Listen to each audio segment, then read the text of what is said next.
حسبنا الله ونعم الوكيل. أولا أسأل الله عز وجل يا من شاهدت هذا المقطع وشاركت هذا المقطع في كل مكان، أسأل الله عز وجل أن يحرم جسدك عن النار. من المؤسف ومن المعيب أن ترى ابنتك تبكي من أجل مطرب. من الطامة الكبرى أن ترى ابنك يبكي من أجل مغني أو مغنية وأنت تشاهد ابنك. لما ابنك بيبكي من شان مطرب، عريف إنك أنت مانك مربي ابنك. وينك أنت من حديث رسول الله صلى الله عليه وسلم اللي هو عينان لا تمسهما النار، عين بكت من خشية الله وعين باتت تحرس في سبيل الله. هاي العيون من شان إيش عم تبكي؟ من شان غناي؟ من شان مطرب؟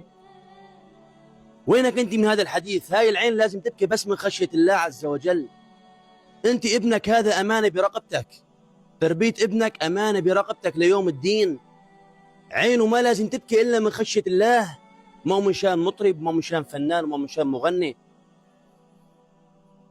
علموا أولادكم التربية الصالحة. حسبنا الله ونعم الوكيل، ولا حول ولا قوة إلا بالله. أسأل الله عز وجل أن يحفظنا من كل مكروه، وأسأل الله عز وجل أن يحفظ أبناءنا، وأسأل الله عز وجل أن يجعل القرآن الكريم ربيع قلوبنا وجلاء همومنا. والسلام عليكم ورحمة الله وبركاته.